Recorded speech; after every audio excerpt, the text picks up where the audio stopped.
पुण्यामध्ये प्लेगची साथ चालू होती. प्लेगची साथ चालू असताना इंग्रज सरकारने रँडर्स नावाचा अधिकारी पुण्यामध्ये नेमला. त्या पुण्यामध्ये नेमलेल्या अधिकाऱ्याने लोकांचे हात चालू केले.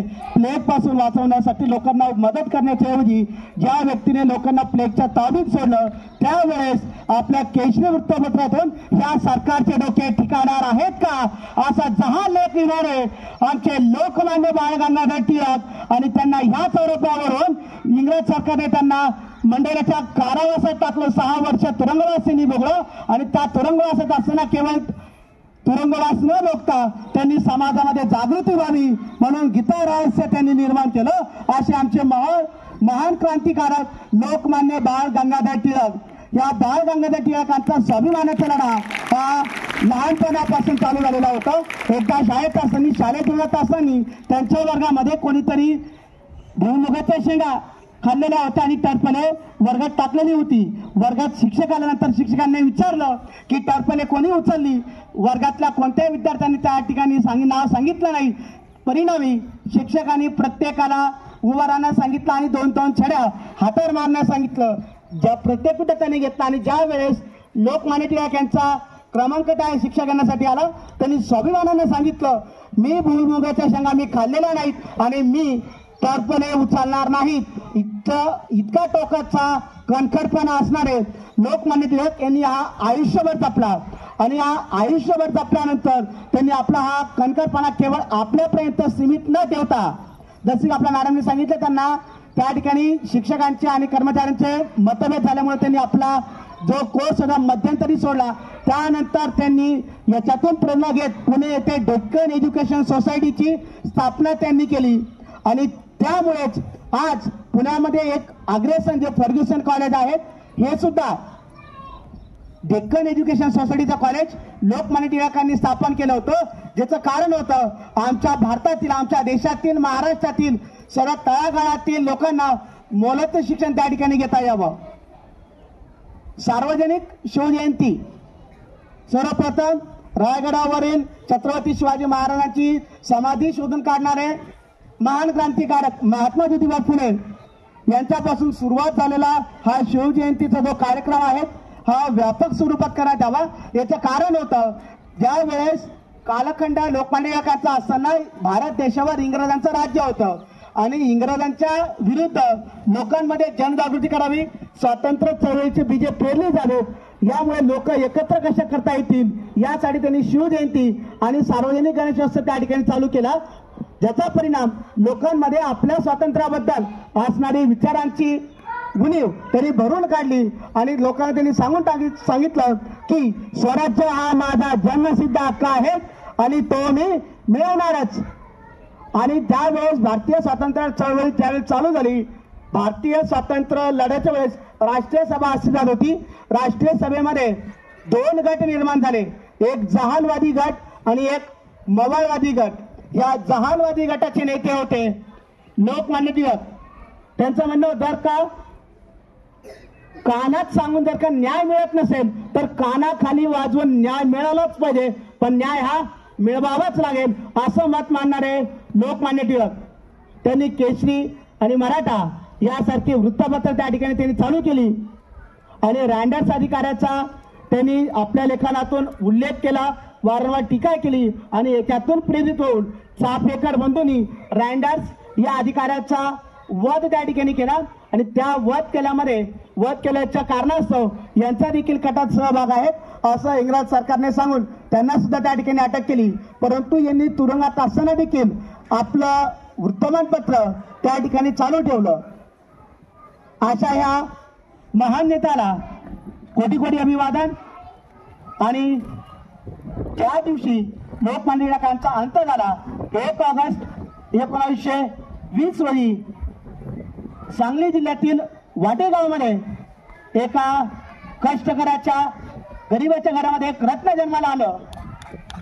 जे रत्न म्हणजे लोकशाहीर अण्णाभाऊ साठे. पूर्वीच्या काही मनुस्मृती अस्तित्वात होती. मनुस्मृतीच्या म्हणण्यानुसार पृथ्वी ही शेष नागाच्या डोक्यावर तरलेली आहेत. परंतु त्यांनी आपल्या लेखनातून सांगितलं, पृथ्वी ही शेषनागाच्या डोक्यावर नाही तर कष्टकऱ्यांच्या, दीनदलितांच्या, कष्टकऱ्यांच्या, श्रमिकांच्या या तळ हातावर तरलेली आहेत. आणि आपल्या लेखनातून त्यांनी व्यक्त केलं, केवळ 1.5 दिवस शाळेत गेलेलं व्यक्तिमत्व, 1.5 दिवस शाळेत गेलेलं व्यक्तिमत्व, या व्यक्तिमत्वाने 92 साहित्यांचं त्या ठिकाणी त्यांनी आचार्य निर्मिती त्या ठिकाणी गेली. त्यामध्ये 35 कादंबरी, फकीरी नावाची कादंबरी, जिला ज्ञानपीठ अकादमीचा साहित्य क्षेत्रातील सर्वात मोठा पुरस्कार त्या ठिकाणी देण्यात आला. त्यांनी लिहिलेल्या अनेक कादंबरीवर अनेक चित्रपट निर्मिती झाली, त्या चित्रपटांना देखील पुरस्कार मिळाले. बघा, लक्षात घ्या, एक उल्लेखनीय गोष्टी आहेत. लोकशाहीर अण्णाभाऊ साठे फक्त 1.5 दिवस शाळेत गेले, परंतु त्यांनी तयार केलेल्या साहित्यावर आज देखील शेकडो विद्यार्थी PhD त्या ठिकाणी करत आहेत. स्टॅलिनचा पोवाडा हा रशियात गायला गेलेला होता. त्याचबरोबर छत्रपती शिवाजी महाराजांचा जर का भारताबाहेर जर पोवाडा कोणी सादर केला असेल तर ते होते लोकशाहीर अण्णाभाऊ साठे. रशियामध्ये त्यांनी आपला छत्रपती शिवाजी महाराजांचा पोवाडा त्या ठिकाणी त्यांनी सादर केला. ज्या वेळेस सांगलीमध्ये जन्म झाला, रोजगाराच्या शोधार्थ मुंबईला गेले, परंतु त्यावेळेस स्वातंत्र्यानंतर मुंबईसाठी 2 राज्यामध्ये वाद चालू होते. मुंबईसह संयुक्त महाराष्ट्र झालाच पाहिजे यासाठी ज्यांनी आंदोलनात सक्रिय सहभाग घेतला असे लोकशाहीर अण्णाभाऊ साठे. ज्यावेळेस आपल्या 105 हुतात्म्यांनी बलिदान दिलं आणि मुंबई ही महाराष्ट्राची झाली, नाहीतर आज मुंबई ही गुजरातमध्ये असती. त्यावेळेस गिरणी कामगार असताना लोकांमध्ये आपल्या शाहिरीच्या माध्यमातून लोकांमध्ये त्यांनी जनजागृती निर्माण केली, आपल्या हक्काबद्दल त्या ठिकाणी त्यांनी जागरूक केलं.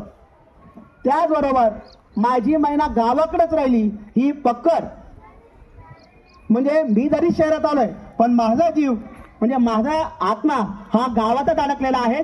जर का गावाचा विकास झाला तरच या शहराचा आणि राज्याचा विकास त्या ठिकाणी होईल असं त्यांनी सांगितलं.